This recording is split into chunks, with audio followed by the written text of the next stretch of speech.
the portion of this week where the energy was coded, called Tisa. Tisa literally in Hebrew means as you elevate. So from the name itself, we all can understand there is something very unique more than any other week of the year that is taking place. Within the frame of the spiritual work, we always aim to elevate to different spiritual levels. Why this week is the week of elevation? Every day can be a day of elevation. Why this week, Tisa, as you elevate? In this week story, we read about the famous, probably one of those famous parts of the Torah, the story about Moses climbing to the mountain, bringing the tablets written by the hand of God. 40 days, 40 nights he spent on the mountain. The people, those same people that Moses was leading out of Egypt, out of darkness, into the promised land, which is the code of the ultimate level of connection with the light. Those same people who experienced so many good things because of Moses as a very good messenger of the Creator, they know that they need to wait for Moses 40 days and 40 nights. Till Moses is coming back with the tablets. They knew that those tablets are not the tablets that the majority of the world think about, that gives the guide to humanity what to do and what not to do. Set of dry rules that became religion later on. They knew in that point that Moses is not climbing the mountain to bring religion to the world. They knew that the tablet Moses is about to bring, they're a spiritual device to help humanity to elevate to a whole new level of consciousness, which the ultimate level of consciousness is very simple, is love thy neighbor.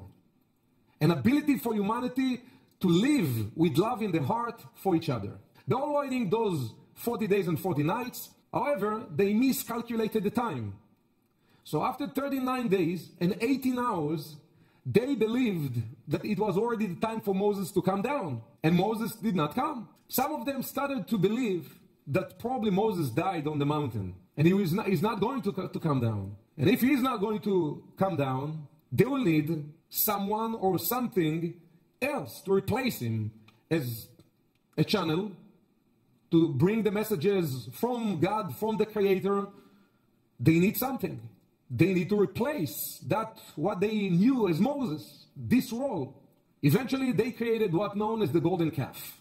And they named this golden calf as the new God for the Israelites.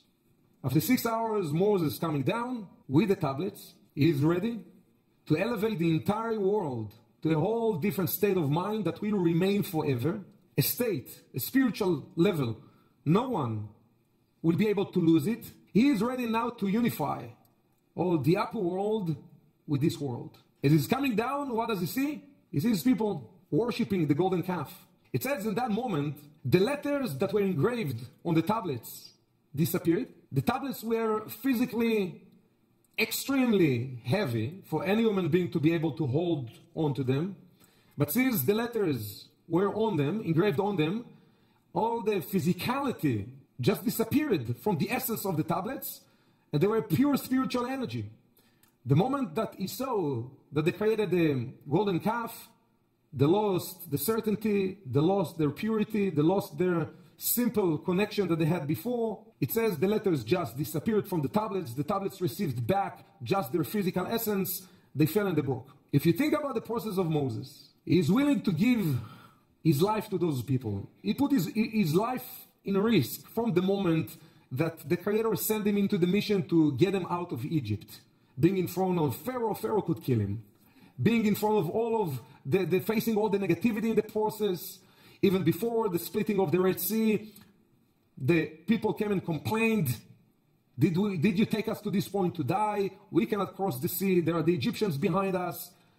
Experiencing only complaints from the people, lack of appreciation, lack of gratitude for all the good he's trying to bring into their lives. He's willing even to give his life to them for one reason, helping them achieve their true soul purpose in this world. 40 days on the mountain, he's coming down and he sees that those people that he worked so hard for them. And this is a moment in history that he can put the end for any form of pain, any form of darkness, by elevating the entire reality of this illusion into the metaphysical, physical reality to unify between the ultimate light and all this world, and he's realizing that they are not there. Spiritually, they're not there. Those tablets, the spiritual device that could elevate the entire world, just broke. All the effort that he made for nothing. What a person supposed to feel in that moment. All the commentators who speak about this weekly portion, they speak about the test of the Israelites, of the people of Moses, and they all explain that if they would wait just 6 hours, they would be able to experience the ultimate goodness and forever, for all the future generations. So most of the commentators speak about the test that the people had. Some of the commentators, they take a whole different angle about the story, and they explain that the true test wasn't really for the people to wait another 6 hours. It was for Moses. It was the ultimate test Moses needed to go through. What is the ultimate test? What is the ultimate test? When we look at our own lives, what is the ultimate test? If we understand what is the ultimate test, if we understand what test is about, this idea was explained in many different sessions before. The word test in Hebrew called nisayon comes from the same root of word in Hebrew, a miracle. Miracle and test has the same idea in this ancient language. Not only that, but test in Hebrew is another word, another term that is being used for elevation. A test will be always related to elevation, to a miracle of something that is beyond the nature of the individual. What is the ultimate test that can help each one of us to elevate to a different heights in life? There are many tests that we're going through. There is the test of perseverance. How long can you continue when you try to do something and there might be rejections or failure, and there can be many different tests in life. The ultimate test, this is what Moses is experiencing here. The Kabbalists explain what is this ultimate test Moses is going through. If you go to the mountain for 40 days and 40 nights and unifying your mind with the Creator's mind, what does it mean being connected with the light? What does it mean being connected with the divine? What does it mean? What is the light? What is the divine? It's very simple. The light is love. The divine is love. The test will be regarding the ability we have to have this attribute within ourselves. What is the extension of this love? If you gave your entire life to somebody, obviously you would expect something from them. Not a lot, but something. And if you just saw that this individual, in the case of Moses, is the entire nation, if you would see now, after everything that happened, and one opportunity in history to shift reality, and they just missed that. If you think about what is the emotion that will come up, what the person is supposed to feel in that point, what Moses is supposed to feel in that point, why the Creator is even putting Moses in this situation. Moses had to go through this test. Do you still have compassion? Somebody made the most terrible mistake. Do you still capable to have compassion? You run a business or you run your family, you're in charge of something, you have a responsibility, and someone made a big mistake, not a small one. Are you capable now to have compassion in your heart? The ultimate test will be the test of compassion. What does it mean being with the light? When we are with the light, there is compassion in the heart. And it doesn't matter what happened.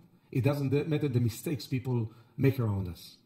It doesn't matter the effect of their mistakes over our lives. The one test.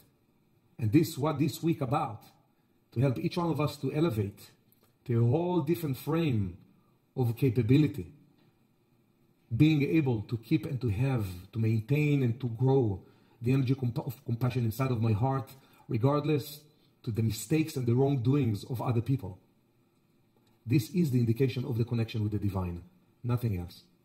So the first thing, as far as planting the seed for the work of this week, I want you to think about one time in your life, might be even the last week something happened, when someone made a mistake that affected your process. How many of you can recall a moment like this in your life? Somebody made a mistake.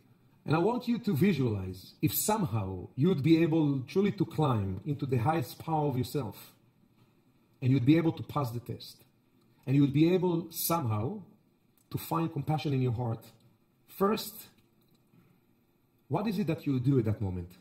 Second, try to use your creativity. What do you think would be the effect if you'd be able to use compassion, real one, not fake one? You'd be able to feel the compassion in your heart. In the same way that you would want and desire others have compassion when you make mistakes. So the first thing, how would you handle the situation? Second, what do you think would be the effect of you handling it with compassion? Few minutes, maybe in groups of 3. If anyone feels really uncomfortable to share, you don't have to. But those of you who truly want to start to plant the seed into this week, in group of 3, I will give you 5 minutes. Okay, please. The Zohar, in this week portion, in verse 116, writes, the Zohar writes, V'chad yada Moshe dechavu Yisrael, יתבעו מנהיהו אינון זיינין קדישין. ידע ודאי דעה חיבי האחיד בה בסערה להמשכה לה לגבי והתפגימת.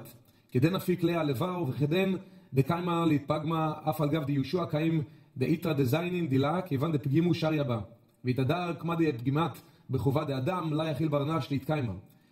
בר משה דאהבה שליט בה ומותה אהבה בסתרחה. ועל דה לאהבה רשו בה לקיימה ליושוע תדיר ולה להרע ועל דה אוהל מועד קרא לה What the Zohar explains, it is a very profound and powerful spiritual idea, is that Moses, after the work of the 40 days and his one intention to bring the world to such a positive place that will sustain the world only in positivity and this will last forever, as he saw that they just created the golden calf and therefore the world just missed the opportunity. The first thing that he realized, if we want to get into the mind of how can you awaken compassion when someone made such a mistake that affected you, your family, everyone in such a way, how can you have compassion in your heart? You have to get into the mind of Moses for that. The Zohar is saying that the first thing came up to Moses. He could realize that the mistakes that they've made, it was because of a certain blindness. Someone made a mistake. What Moses realized, what each one of us in some level is capable to realize, that mistakes, even those that affecting our lives, are not an accident. Mistakes are not coming from stupidity of people. It is not because this individual wasn't smart to do what you told them to do in the business and they did not, again, acted exactly the way that you explained to them. They made a mistake, you just lost a major deal and you're so upset. What Moses realized, that the mistake wasn't an accident. Such a level. Can you imagine that? Think about what it would make you feel if you'd be able to realize it wasn't a mistake. The way you feel, the way you look at this individual or even group of people, for how many of you would change the energy within yourself? The way you would feel if you'd be able to see it is not a mistake. He realized that this what's so-called wrongdoing, it came because something in a spiritual level affected them. This generation that we speak about, who created the golden calf, they called, in all the ancient writings, Dor De'ah, the generation of wisdom. Each one of them was more elevated than the entire generation that we're living in. They were so wise, each one of them. So he knew they're not stupid, so why they would do something like that? He could realize there was a spiritual blindness that didn't let them see something. The spiritual blindness guided them to act in a way that eventually brought the creation of this golden calf and Moses' inability to manifest his desire to bring all of this goodness to the world. From their perspective, they couldn't see that, and they couldn't even use it as an explanation to what they have done. They would need to take full responsibility. But from Moses' perspective, he could realize, the Zohar says, there was a force that blinded them all. Made them make the mistake, believe that the 40 days just passed, made them collectively miscalculate the time. How everyone can make the same mistake? Moses got it. But this goes not just for Moses. This goes to that energy that is available, that we can awaken within ourselves in this week. One of the quotes from my teacher, from the Rav, that I would like to share with you, something that I posted today. The Rav once said, this reality, we experience this reality with good and bad, times that we see the light, times that we don't see the light. time of goodness, time of darkness, time ups and downs. This reality of the ups and downs is an illusion of darkness within the one reality of endless light. An illusion of darkness within one reality of endless light. One of the sages explained it through a story about a person who ended up to sit in a dark room. They placed him in a dark room, completely dark, within one of the special rooms of the king. That this room has all the treasures of the king in it. But this individual sits within this dark room and he believes that there is nothing in it. There is nothing in it. Eventually, somebody is coming in and handing a flashlight to this individual. And he's turning on the light. And it's just a little light within this all dark room. But the first thing he could see is that there is diamond on the floor. He's realizing this diamond, this is a very expensive one. And then he's continuing, and then he's realizing there is gold. And then finally he realized that he sits within the room of the treasures of the king. Then someone came and told him, all what is within this room is for you. How can it be that in one moment there is complete darkness, with a belief, even certainty, there is nothing here? And the next moment, the same room became the biggest treasure, the biggest gift. This is what I have explained. That this reality is an illusion of darkness within endless light. Rav Ashlag writes, in the wisdom of Kabbalah, we speak about 4 worlds. Atzilut, Bria, Yetzirah, Asiya. The world of emanation, which is the highest. The world of Bria, which is the world of creation, lower. The world of formation, lower. And the world of action, which is the framework, the world we're living in. Action, formation, creation, emanation. What are those 4 realities? If we ask anyone, describe to me, what is the reality that you see in front of you? Each one of us, according to our capability, will describe. The Kabbalists explain there are 4 realities coexist.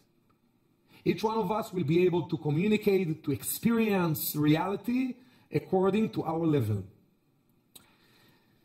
Those 4 realities, they not only represents, but they are eventually Daled Bchinot Shel Hashgachato Yitbarach. There are 4 levels of perceiving reality, perceiving life. 4 levels.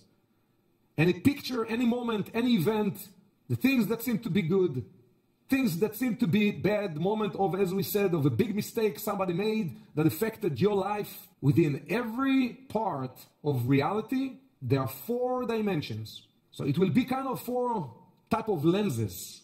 That if you use one lens, you see one thing. If you use the second pair of lenses, you'd be able to see a different thing within the same reality. If you use the third part of lenses, you'll be able to see something different within the same reality. If you use the 4th set of lenses, you will be able to see more than any other of the lenses would be able to allow you to see. What type of lenses do we use in our lives? Those 4 lenses of perceiving reality, that they are basically an effect of our ability to connect with the different 4 dimensions. Daled Madrigot Shel Ahava. They are connected with the 4 levels of love that we can have inside of ourselves. בין הבחינות הראשונות של ההשגחה מבחינת הסתר פנים, the first 2 levels, they called levels of concealments. So again, if we use the analogy of the lenses, that I think will be very clear to all of us, to the first and the second lens, they are very foggy. You cannot truly see through.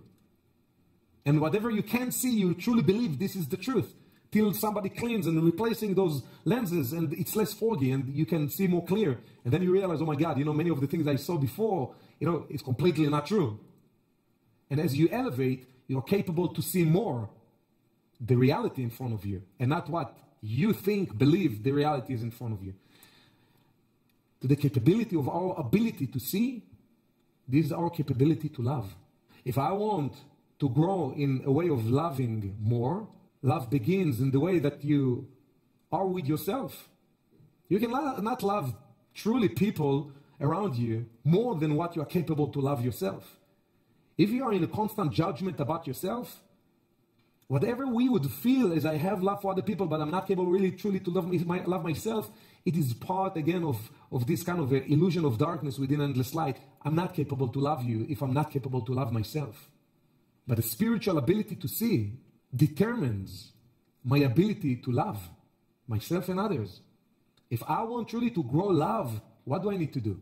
To elevate in my ability to see. If I use the lenses in the lowest level, I will not be able to see. I will not be able to see your heart. I will not be able to see your intention. I will not be able to see the force of the Creator within you. I will not be able to see the divine in you. I will not be able to see anything. What I'm going to see? I'm going to see just what you do, what you don't do. And based on that, I'm going to judge you. And if you do something great, I love that. I love you. I love you because of what you do. Is this love? Is the love that I'm looking for in life? Absolutely not. I don't look for people who love me because of what I do. Because this is not a true one. It's not a true love. You should not compromise in being okay with yourself, of trying to do the best so people would love you because you're doing great things. If people ending up to love you because of what you do, one day they will be able to see something that you do that they don't like, and then they will not love you. And this is what Rav Ashlag explains. The first two levels, which basically extremely foggy lenses, they are in the world of action, which is the lowest reality. When our mind, when our consciousness operates from the connection with the lowest reality, with those foggy lenses, we will not be able truly to love. Not ourselves, not others. So we have to do something to climb to higher dimensions. We have to do something to climb to higher dimensions because we do have the desire to love ourselves and to love others. I believe that love is the solution and nothing else. So we need to work on it. To work on it, Rav Ashlag is saying, the ability, capability of one to love depends on their spiritual level. So the first two lenses, they are both effects and connected with the world of action. What happens in this dimension called the world of action? The majority of what one would see and would experience would be negative. The majority of what I will be able to see when I look at somebody, and there is some good, but you know what? I can see big time, the negativity within this individual. If there is a situation, right? And the majority of what I see and experience and feel is the negativity within the situation, regardless to what happened. Because the mind would give all the reasons. What would you expect me, right? They've done this type of a mistake or they acted in this way. Of course it's negative. This experience is real in the lowest dimension. Those who live in the world of action, this is the reality. You cannot convince them different. If your experience of anything, interaction, relationship, situation in life was extremely negative, I cannot convince you that there is light in it. I can make an effort to give you a flashlight for you to realize that. But I cannot convince you that within this dark moment that you consider as darkness, there are treasures for you. I can't, because if I look at the situation from the world of formation, creation, emanation, I cannot tell someone that is blind because they have foggy glasses that what they see is not really what happened. This is why Rav Ashlag in the other writings explains a basic spiritual rule. En kfiya beruchani. There is no coercion in spirituality. I cannot convince you that something negative you experience is actually powerful, amazing, good opportunity that you received. You just didn't know how to use it. And your experience was all bad. Not because you are not wise, because your mind is attached to the world of action. You need to do some work to elevate. We experience life according to our spiritual ability. If we want to experience life in a positive way, we need to elevate in a spiritual level. So if my mind still gives me the excuses and makes me being so attached to the reason of why it is so negative, I first of all will need to understand that I need to let go of this mindset. It will get me nowhere. It will get me to become sick. It leads to sickness, it leads to disconnect, it leads to destruction of relationships. Yeah, but you know what they did? Yes. I'm not saying that you're wrong. I'm saying there is a different way to look at it. And if you're capable to look at it differently, you will be able to feel differently about it. And if you're capable to feel about it differently, you will be able to make different choices about it. And if your choices will be different, reality will be different. So the world of action, the lenses that most of the world use to see the world and reality, to make choices eventually and decisions, and Rav like saying, Rubora, this world of action is mostly covered with concealments, that creating this kind of foggy experience, making you feel something that is not true, but is just through a lot of fog. You don't really see anything. You believe you see, but...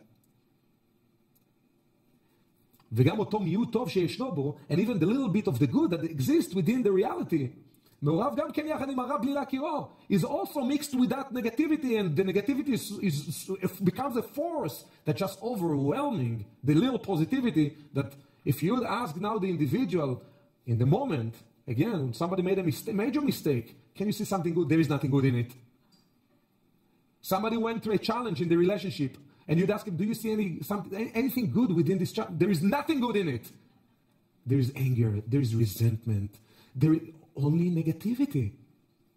This is when the person is connected with the world of action. So even Rav Ashlag says that even the small amount of goodness that is in it is also mixed with that darkness and negativity. The darkness just taking over the mind of the individual. So this, in the level of concealments. The concealment is divided into two aspects that we are not getting into it now. But this is in levels when our mind is concealed. The reality is being concealed. We're just living through a big fog. So obviously what we want, it is to get into a place of revealment. We want to reveal. I want to reveal. So what is behind this fog? Because from where I am, I cannot see any good. But if I don't have the desire, I'll never get there. If my mind keeps giving me the reasons, the excuses, the justifications of, don't tell me anything good about it, it is just bad. How many of you know what I'm talking about? Yeah.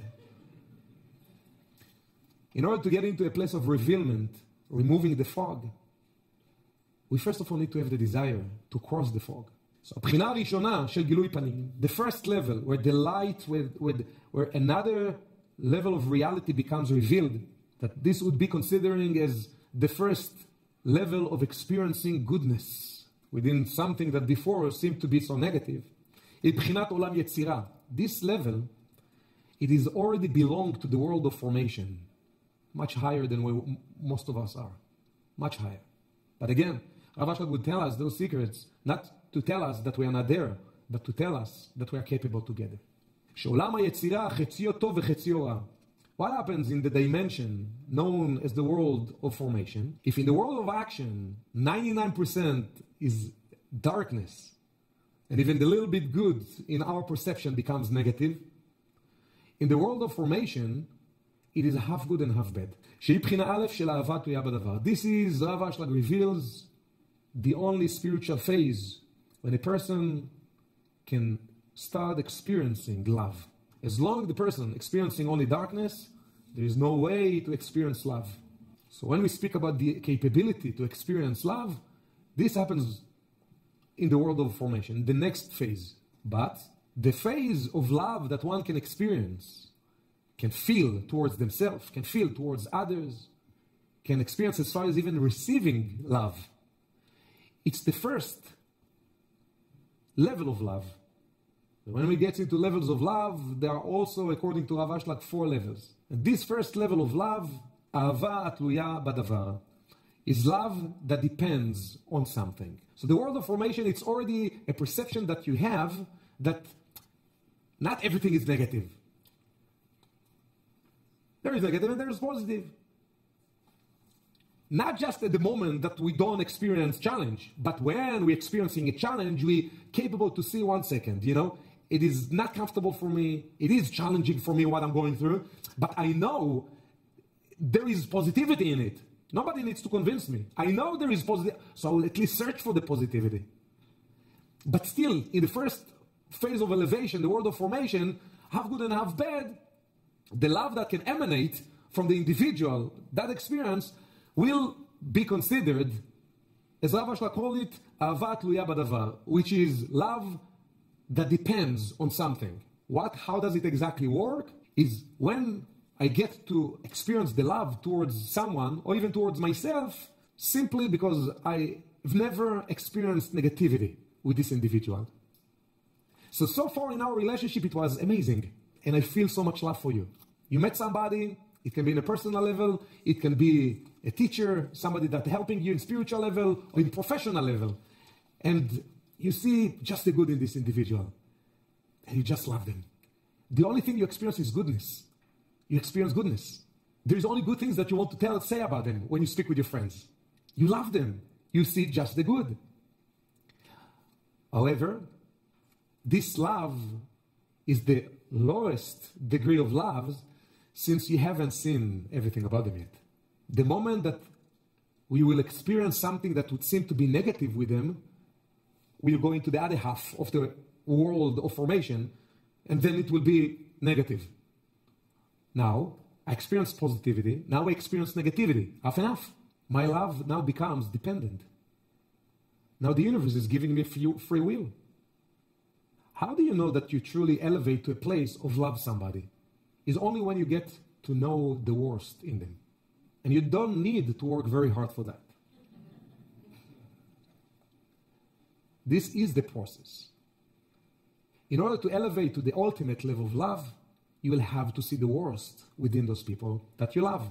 Life will be a journey to reveal for you the worst, the unseen negativity within those around you that you feel that you truly love them. Wait for the moment when you start to see their imperfections, their worst kind of traits. What will be your capability to keep your love towards them? Obviously, we all know it is very challenging. I believe that most of us will not quit right away because we're all in a spiritual journey. But the spiritual individual will be in a frame of mind of, wait, how can it be? So far I see about you only the good. I really wait to see all your imperfections. In order for me to develop to that place, what we speak about, Moses, the test that he received, none of us received this level of test. We received tests in our levels. So a little bit negativity we found about an individual that we didn't know before. Somebody loved you so much, but this individual who loved you so much just heard from a friend something negative about you that they never knew before. They don't love you anymore. Let me ask you, would you seek for a love of somebody that's giving up on you because of one thing that they heard negative about you without even knowing if it's true or not? Would you seek for the love of those people? Yes or no? Would you desire those people to be your best friends? Yes or no? I want to hear all the negativity about each one of you. If I chose you as a friend, I want to know everything about you. And I want to choose you. If you don't choose, if people don't choose you because of who you are with the bad and with the good, what people would express as, I love you. What is love? Love will be in a test sooner or later. In the world of formation, half good and half bad. But when the person gets into the half negative, then there will be a test to elevate even higher. They can do the work to elevate even higher, or they can let the darkness that they see now about the individual to determine, I don't love this individual. But when a person is climbing up, is climbing to the world of creation, a whole new lenses, looking at the same reality through different lenses. הבחינה השנייה של אהבה. There, a person can find and access the second level of love. שהיא גם כן תלויה בדבר. The second level of love is to love that dependent on something. But it's different. It's when a person experiencing already something negative, but because of the love that they have in their heart for the individual, the goodness that they see is much more powerful than the negativity they can see. אלא שאין שום זכר ביניהם איזה גבירה כלשהו. In that world of creation, the mind works again with the different lenses that a person can see some negativity. But the dominant energy within themselves, what they see and experiencing, is goodness. And therefore they don't even remember the bad that they saw in the individual. וכן בחינה ג' של אהבה, the third phase of love, שהיא בחינה א' של אהבה שאינה תלויה בדבר. The third phase of love is the first level of love that would be love that is not dependent on anything. הנה הן שתיהן בחינת עולם בריאה. Those two levels of love both are in the frame of the world of creation, Olam Bria. So one will elevate to that frame, to that dimension, to that level. There are two lenses that one can receive in that reality. One that will still be connected with love that depend on something, and the second type of lenses which are more clear and more elevated, less foggy, will be already lenses that bringing the individual into a frame of very, again, a high level of love that does not depend on anything. Rav Ashlag explains, it is in a moment, in a relationship, a phase in a relationship, when you truly get to know someone and you can see all the goodness in them and all the negative traits in them. But again, the goodness is much more powerful for you. You're not blind, you don't forget the bed. In the one below, you forget from the bed. Like, I don't care about it. Forget about it. In the second, I don't forget about it. I can see clearly all the negative traits in you. I don't forget about it. It does not affect me. I love you with your negative traits. Would you want someone to love you in that level? But this is what we need to get to do, first of all, with ourselves. Many of us don't love ourselves with our negative traits. We need to start the work with ourselves. In order to get into a level that I'm capable to love someone with the good and with the bad in them, that as I see the negativity, it does not affect me. In our relationship, it does not affect me. I can see every and any imperfection as it is just the room for you to grow even higher. It's just something blinding you. This is why you are not sensitive. Not because you are a bad person. Somebody was not sensitive with me. In the level of the world of creation with the second type of lenses, you realize that their insensitivity is just blindness. It's not because they are bad people, they are such a good people, and you desire even to help them to see better. You love them that much that every and any imperfection you see within the other, it is just, I know it's not because you're stupid, it's not because, you are bad, it's just because you don't realize the way that your insensitivity affects, you. It doesn't affect me. I love you with that. It's like a love that the parent has for the kid. However, in that frame, this love between the two individuals, this love already considered to be the first level of love that does not depend on anything. However, it is when it comes to the relationship of the individual with the other individual. While this individual sees all the good, the bad, and amazing things and traits within the other, just as a room to expand and to grow, but he didn't see the entirety of the individual the way that this individual with other people. And one day, you see this individual does something or speak with somebody that he's saying, I would not believe. I would not believe. Now, it can be very negative, by the way, what this individual does. But this is not the question. The question is one, the test, passing the test of compassion. A person just made a major mistake. Not with me, because he would never do it with me. But he just did it with someone else. And I found out. The third is that love before I get to know all the business of this individual with the world. With me, they're amazing. And even their negativity, I see as a room to grow. The fourth level, what was the test of Moses, to elevate Moses to that place. And this is the week, Ki Tisa. It's amazing what Rav Ashlag is saying. וגם כי הכריע את עצמו לקו זכות, אמנם עדיין לא הכריע את העולם כולו. In the third level, even though the individual in the relationship sees everything is good, the bad, the good, everything is goodness. But Rav Ashlag says that this individual created a frame of reality that everything is good between himself and the other individual or the situation, but not with the entire world. When he will get to see what happens in the other parts of the life of this individual, he might fall. Fall in what? In the capability to keep love and compassion. Everyone needs to learn lessons. The question is, how do we try to teach the lesson? With judgment, with negativity, with anger, with feeling of victimness, of let me show you, you are wrong. This is negativity that just swallowed up the individual. Or a lesson that comes with compassion, regardless to the mistake and the wrongdoing of the other individual. How the world can elevate? How can the world elevate? How our world can elevate? There is one remedy, only love. if we don't train ourselves to expand the energy of compassion and love in our heart, and as I mentioned before, we don't need to work so hard to get the opportunities. Life will bring endless opportunities to practice that idea. In the fourth level, and we'll finish this, בחינה ד' של אהבה, the fourth level of love, שפירושה אהבה שאינה תלויה בדבר, this is the second degree of love that does not depend on anything, וגם היא נצחית. But this type of love is eternal. It's level of compassion that you are capable to connect with, that no one and nothing can take it away from you. Doesn't matter what will happen. Doesn't matter what will happen. Why? The connection with the Creator is connection with love. Simple. The connection with the Creator, the level of my connection with the Creator is the level of my heart connected with compassion. This will be tested all the time. But when one is reaching the fourth level, which is a level of love that does not depend on anything, and eternal, lasts forever, מבחינת עולם אצילות. This happens only when one makes a connection with the world of emanation. It's already an effect. What we speak about, what Avashtag is revealing, it's all of those levels. It's already an effect. Our ability to love, it's an effect of our spiritual level. But the fourth level, which is the ultimate one, is related to the world of emanation. When one is somehow plugs in his mind into the world of emanation, everything we will go through, we will be able to see the light in everything.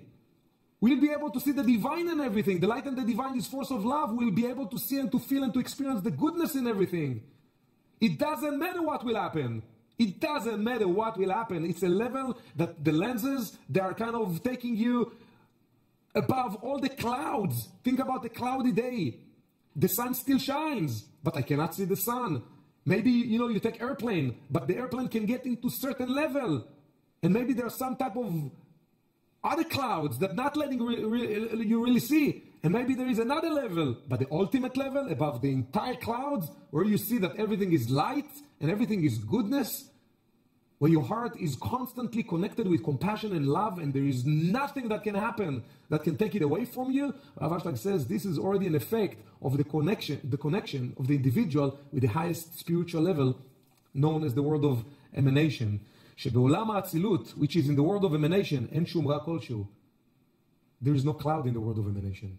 Therefore, there is no concealment. Therefore, there cannot be an experience of negativity. Doesn't matter what happened. Cannot be an experience of negativity. כי אחר שהכריע גם את העולם כולה לקו זכות, and therefore, this is a level that makes the individual to have this love in his heart, not just for another individual based on the way that he knows the individual, good and bad, but even the entire world. And even if I will be able to see all the negativity within this individual, for me, for the one that is connected with this level, everything will be a pathway to expand and growth, to expand goodness in the world. When something becomes, in your mind, a pathway to expand goodness, and you experience the goodness in that moment, you don't experience darkness. If the challenge that you go through, if that mistake that this individual made, in your mind, is a pathway to reveal greater goodness, there is no darkness. Everything is good. הרי האהבה היא נצחית ומוחלטת. This love will be eternal and absolute. ולא יצויר שום כיסוי והסתר לעולם. And this level, the individual does not experience any concealment. There are no fogs, no concealment. כי שם מקום גילוי הפנים לגמרי. Because this is the place where the true revelation happens. The way, obviously, of climbing into those levels, as I mentioned before, the first thing that we need to awaken is the desire to climb into those levels. Without the desire, doesn't matter what we will do. We will not be able to penetrate through all those fogs that affecting our mind, and therefore the experience of relationships we have and life we have and our connection with ourselves and with the light and with everything. The first thing we need to awaken, to do something every day, to look inside, to awaken the desire. The desire. Whatever experience I'm going to have today, I desire to climb to a place to see the goodness within it. However, when the ancient Kabbalists speak about the importance of studying Kabbalah, we all study Kabbalah. I don't need to convince you in studying Kabbalah. But I want to explain to you something that the ancient Kabbalists explain. The wisdom of Kabbalah, the Zohar itself, called Torah Nistar, which is the concealed wisdom. Why it called Torah Nistar? The teachings, the wisdom or the teachings of the concealed. And the Kabbalists, the ancient Kabbalists explain. that the wisdom itself comes from the world of emanation. When one studying Kabbalah, the Kabbalists explained that within the wisdom itself that was given by the ancient Kabbalists, there are the keys to open up the channels to the world of emanation. The Kabbalists explained that because since the wisdom of Kabbalah belongs and comes from the world of emanation, the world of Atzilut, what it will do, it will affect you in a spiritual level. It will open something throughout all the fogs, all the layers, all the concealments, that even if I am in the world of action, experiencing mostly negativity when some challenge comes up, and cannot see even the goodness, how is it possible for me now to start to experience goodness in something that I used to experience in such a negative way? I have kind of to find a way to penetrate through all the fogs, because if I will wait for me to elevate to the world of emanation, I'm not Moses. I don't know when it's going to happen. That I will be able to climb into that unconditional 100% compassion and love. God will help me with that. I'm not there. But when we study Kabbalah, when we're using the wisdom, when we're using the tools of Kabbalah, this is the most powerful thing the Kabbalists gave us. Not the information that many of our students, again, stimulating the mind and is powerful, and it's not the point. The point is that the wisdom, when somebody studied the wisdom of Kabbalah, this is why it's so important to take at least once a week a class. Not physically, take it online, go to YouTube, do something, but study. Why? Because every time we're studying, what happened in the spiritual dimensions, not in the conscious mind level, in the spiritual dimensions, we're kind of opening a pipe from wherever level we are into up to the world of emanation, where everything is clear and we receive a little bit of the strength to elevate in our ability to see the goodness within the darkness. And when this experience goes and becomes greater, this affects eventually our capability to have the love and the compassion towards ourselves and towards other people.